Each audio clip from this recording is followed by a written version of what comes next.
Hello and ल अहिले चाहिँ के रे म त मासु खानु पाएर साला जुत्ता भन्दा तेरो खाली खुट्टै ठिक छ त हामी चाहिँ खाजा खानको लागि यहाँ छौँ मै हो त बुद्ध वेटर भाइ यहाँ आइ माथि जान सकिन्छ 220 को त सागबाट घनी दिन थालेछ अनि जुत्ता सुकाउन लागेको हेलो एन्ड नमस्ते सबैजनालाई welcome back to my A R Tamang blog back side चाहिँ मेरो अलिक अँध्यारो देखिरहेको होला आज चाहिँ हाम्रो ट्रिप कहाँसम्म लालबन्दीदेखि ताप्लेजुङसम्मको छ है बाटोमा के कस्तो हुन्छ हाम्रो केटाहरू सबैजना रेडी छन् यहाँ बाइकमा बसेर अनि पछाडिको लाइट भनेको चाहिँ हाम्रो तिहार सकेकै छैन है तिहार अझै बाँकी छ छठ पनि आउन बाँकी नै छ अनि मेरो कान्छी आऊ बाइकमा रेडी भएर बसेको छ जानको लागि ट्रिपको लागि हामी 5 जना चाहिँ अब हाम्रो यात्रा यहाँबाट सुरु गर्छौँ के कस्तो हुन्छ हेर्दै गर्नु होला है हामी चाहिँ अहिले रानीगञ्ज आइपुग्यौँ 4 किलोमिटर रमाइलो छ तर बाटो चाहिँ एकदमै खत्तम छ किनकि यो बाटो कहिले बन्छ थाहा छैन त्यही भएर केटाहरू चाहिँ यहाँ जाँदैछ 2 जना अगाडि ल अहिले चाहिँ हामी बर्दिवास आइपुग्यौँ यहाँ कान्छी यहाँ छ उहाँ केटाहरू उहाँ छ है अनि यसरी घुमेर जाँदाखेरि त्यो बाटो चाहिँ त्यो बाटो पनि पुग्छ है पुग्न चाहिँ तर हामी चाहिँ आज सर्टकट लिन्छौँ सर्टकट भन्दा पनि यो बाटो जान्छौँ हामी चाहिँ त्यो बाटो एकदम राम्रो छ त्यो मेन हाइवे चाहिँ अलिक बाटो बनाउने भएकोले खत्तम छ एकदम लास्टै खत्तम छ त्यही भएर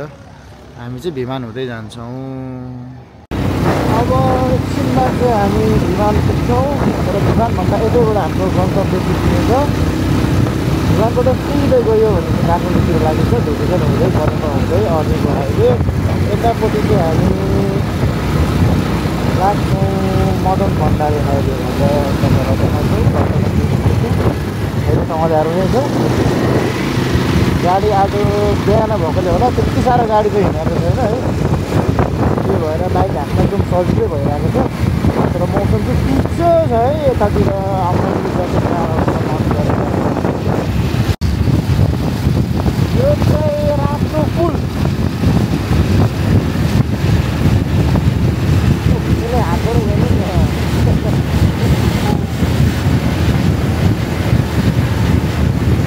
ल हामी चाहिँ भिमान आइसकेका छौँ यता गयौँ भने चाहिँ काठमाडौँ पुग्छ है यता गयो भने चाहिँ काठमाडौँ पुग्छ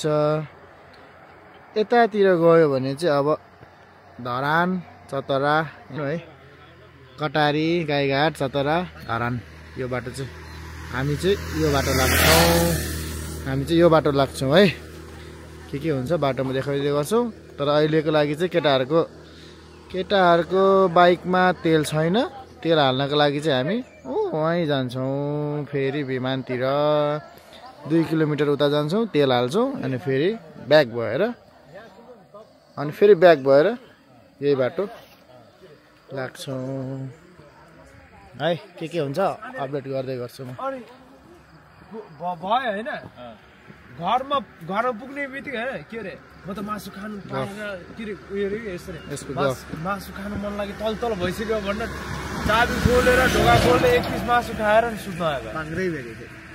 भेटेछ यस्तो पनि हुन्छ है मान्छेहरू मन्दिर जानलाई नि मासु खाएर हिँड्छ यस्तो फर्केर चाहिँ आएपछि खानु हुन्छ है लगाइस ल हाम्रो यात्रा फेरि सुरु हुँदै तेल हाल्न जान्छौँ अब हामी हिजो त मेरो मस्ती हान्दै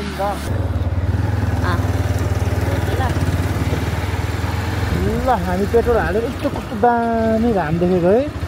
हामी पेट्रोल हालेर अब चाहिँ लाग्छौँ हाम्रो गन्तव्यतिर है यहाँबाट पेट्रोल पनि हाल्यौँ यहाँ सनराइज हेरौँ न कस्तो दामी देखेको दामी छ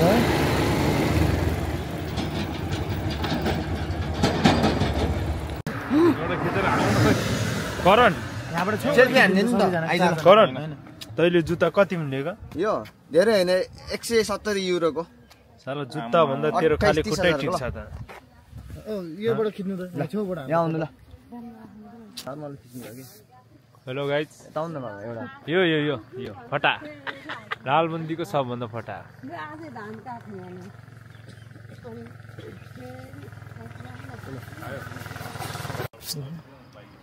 बिहानको सनराइज हेरौँ कस्तो दामी आनन्द आउने के मन्त्रमुक्त केटोले हेलमेट लायो त अब ज्याकेट लाउँछ अनि हामी फेरि आफ्नो गन्तव्यतिर लाग्छौँ ओइ चस्मा खोइ तेरो लगा त चस्मा लगा न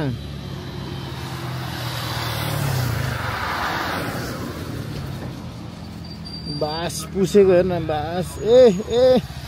चस्मा र अनुहार ठ्याक्कै चिन्दैन तेरो बराबर छ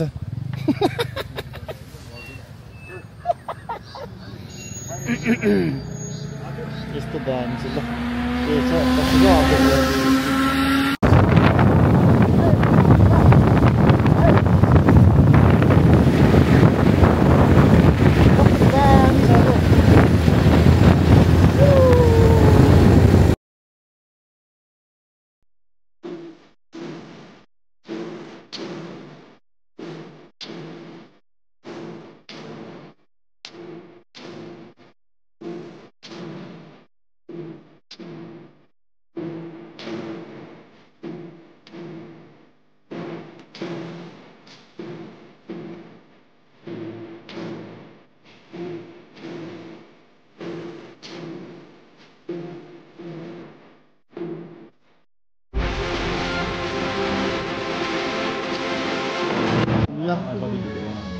चाहिँ भोक लागेर लास्टै भोक लाग्यो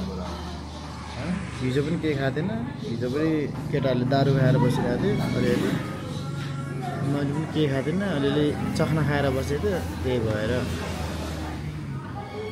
खाजा खानालाई हामी चाहिँ यहाँ कहाँ कटारीभन्दा अलिकति अगाडि 10-15 किलोमिटर अगाडि आएर खाजा खानालाई बसिरहेछौँ त्यहाँबाट खाजा आउँदैछ अनि दुईटा यता बसिरह है हेलो एभ्रिवान हामी चाहिँ खाजा खानको लागि यहाँ छौँ अलिकति भोक लाग्यो अलिकति बुद्धको चाहिँ दामी रहेछ तेरो पछाडि मै हो त बुद्ध के हो रोटी ल्याएछ वेटर भएर यहाँ रोटी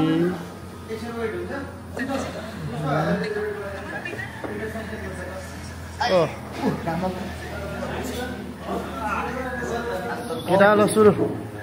आज कति टिप पाउने हो थाहा छैन वेटर भाइ यहाँ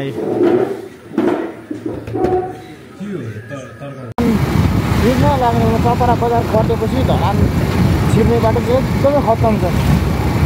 अब तपाईँहरू सिधै जानु भने फेरि उता के अरे इटरीतिर निक्लिनुहुन्छ इटरीतिर निक्लिएर झन् टाढो पर्छ उता ताप्लेजुङ जानलाई यही बाटो अरू अल्टरनेटिभ बाटो कुनै पनि छैन यही बाटो नै युज गर्नुपर्छ अलिकति यो बाटो हिँड्दाखेरि चाहिँ अलिक बिचेर भएर मास्क लाएर है त्यो भने यस्तो बिजोग छ बाटो यो धरान बजारसम्म यस्तो छ यो 2 वर्ष अगाडि आउँदा पनि यस्तै थियो अहिले पनि यस्तै नै छ कहिले बन्छ यो थाहा चाहिँ छैन जतिसक्दो छिटो बनाइ नेपालको झन्डा हजारौँ सामना गरेको बेला बेलामा नेपालको झन्डा त पनि खुसी लाग्छ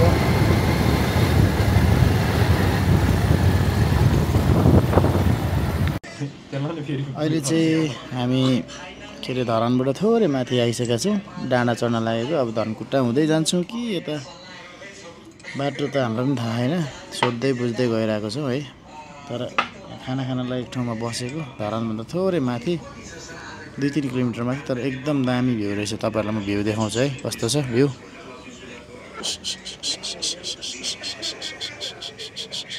पुरै धरान देखिँदो रहेछ कि यहाँबाट यस्तो मजाको देखिँदो रहेछ नि ओहो भन्नै पर्दैन यस्तो मजाको धरान देखिँदो रहेछ कि यहाँबाट क्यामेराबाट त त्यति साह्रो आएको छैन होला क्यामेराले त्यति भ्याएको छैन होला तर आँखाले हेर्दा चाहिँ एकदमै दामी भ्यू देखेछ है कोही आउँदै हुनुहुन्छ भने टक्क यसो यो माथि डाँडा चढ्ने हाइवेतिर प्राय होटलहरू यस्तै छ भ्यूहरू हेर्नको लागि बनाएको छ तपाईहरु जुनसुकैमा पनि गएर बस्न सक्नुहुन्छ है हामी चाहिँ सुरु गरौँ सुरु गरौँ पानी ल्याउनु ल खाएको ल सब यहाँ चम्चा रे खाए ल मैले खाएँ है एक चम्चा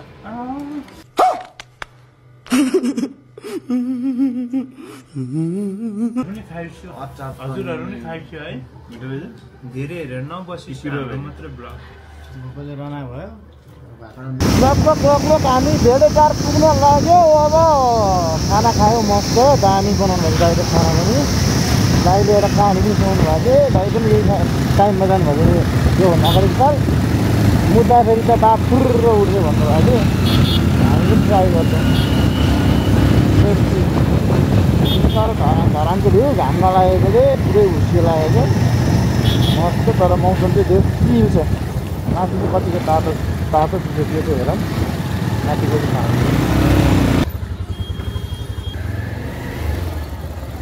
हामी चाहिँ भेडेटार ठ्याक्कै क्रस भयौँ अब हामी लाग्यौँ धनकुटातिर यहाँ तल थोरै पुगेपछि नमस्ते झरना भन्ने छ त्यो पनि एकदम फेमस झरना हो भेडेटारको हामी चाहिँ भेडेटारबाट ओह्रालो झऱ्यौँ ओह्रालो झरेपछि चाहिँ यहाँ सबैलाई सोद्धा बुझ्दाखेरि यहाँ तमर कोरिडोरबाट चाहिँ अलिक सजिलो पर्छ अरे छेउमा पर्छ अरे अनि ठ्याक्क तमर कोरिडोर चाहिँ कहाँबाट छुटिन्छ भन्दाखेरि यहाँ एउटा बोर्ड पनि छ बोर्डलाई चाहिँ अब घाँसपात ठेकेको छ याखा होटल भन्ने छ याखा होटलबाट ठ्याक्क दायाँतिर लाग्नुभयो भने तमर कोरिडोर हुँदै हुँदै तपाईँहरू अब ताप्ले पनि पुग्नुहुन्छ यहाँको मान्छेको भनाइअनुसार चाहिँ 3-4 घन्टामा पुगिन्छ भन्नुभएको अब हेरौँ के छ बाटो कस्तो छ ठिकै छ भन्दै हुनुहुन्छ हेर्दै जानु ल बाटो चाहिँ यस्तै रहेछ है यो करिडोरको बाटो कुनै ठाउँमा थोरै पिच भेटेँ अघि 100-200 जति बाटो त हेरौँ बास ओ माग टुरुला भन्ने यस्तो बाटो रहेछ लङ लङ लङ लङ लङ लङ लङ लङ लङ लङ हिमालबाट तराई झरे जस्तो बाटो रहेछ ब्रेकले पनि नभ्याउने है र उता लङमा पनि जान सकिन्छ जान त र हामी चाहिँ अब यसो सर्ट बाटो गइदिउँ भन्ने विचारले आएको बाटो चाहिँ यस्तो यस्तो रहेछ है अलिक विचार गरेर आउनु होला चिप्लो पनि रहेछ अलिअलि चिप्लिने सम्भावना पनि धेरै छ फेरि यहाँ अब गलङलङ एकमा मात्रै हो 220 को त सागबाट धुवा निस्किनु थालेछ अनि के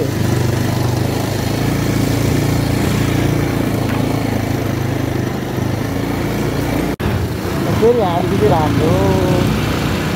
अब मान्छेले भन्छ दुःख गरे सुख मिल्छ सुख गरे दुःख मिल्छ भने त्यस्तै हो अलिकति कचडा अलिकति राम्रो बाटो राम्रो थियो मस्त हरियाली अब अलिकति अगाडि फेरि ग्रेभल छ केटाहरूको बिजोक केटाहरूले पानीमा बाइक हालेको खुट्टा पनि भिजाएर मजा त उहाँ पारी पुऱ्यायो केटाहरूले अहिले यसको मोबाइल पनि आएछ ऊ त्यहाँ थियो मजा त उहाँ मुनि झुन्डिराखेर अझ टिप्नु जा त्यहाँ त्यहाँ मुनि तर यस्तो दामी भ्यू छ नि यहाँको है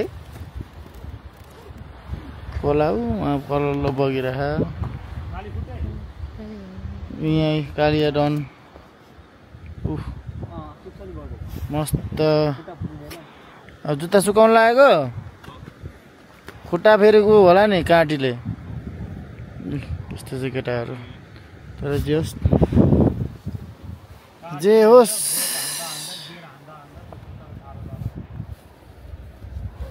आनन्द छ चिसो हावा बिन्दास ए साबरलाई झन् गहिरोबाट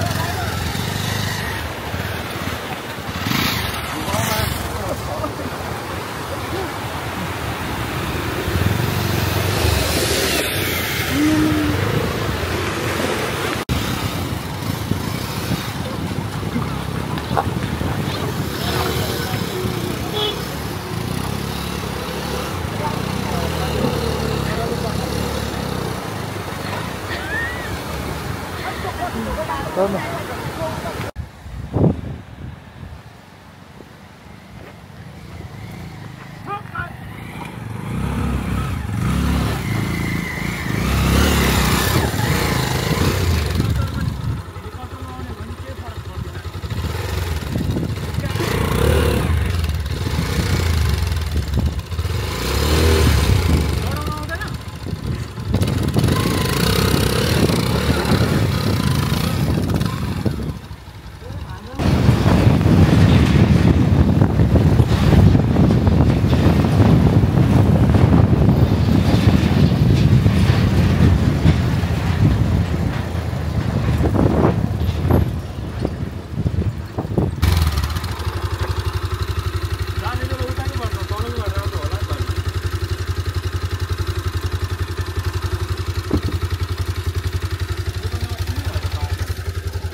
कसले सोचे त्यस्तो यहाँबाट चाहिँ ज्याकेटको चेनै खुलेन कि ज्याकेटको चेन खोल्न लागेको यहाँबाट अब हाम्रो हड्डी सरले 80 किलोमिटर भन्दै हुनुहुन्छ मैले चाहिँ मोबाइल हेरेको छुइनँ यो 80 किलोमिटर हुनसक्छ 80 किलोमिटरमा हामी कहाँ पुग्छौँ थाहा होइन उता गएपछि यसो सब मिलाजुलाके गर्नुपर्छ होइन छुट्टा लगाएर सबैजना मिलेर के अरे बाटोको भिडियो चाहिँ देखाउन पाइनँ किनकि अब बाटो एकदमै अफ रोड थियो त्यही भएकोले भिडियो चाहिँ बनाउन सकिनँ है। अब ताप्लेजुङ आएर ताप्लेजुङ बजारमा चाहिँ बस्यौँ। अब भोलिको भिडियो चाहिँ तपाईँहरूको ताप्लेजुङदेखि पाथिभारा मन्दिरसम्मको आउँछ। भिडियो हेरेर साथ सपोर्ट माया गरिदिनु होला भन्दै आजको लागि चाहिँ यति नै।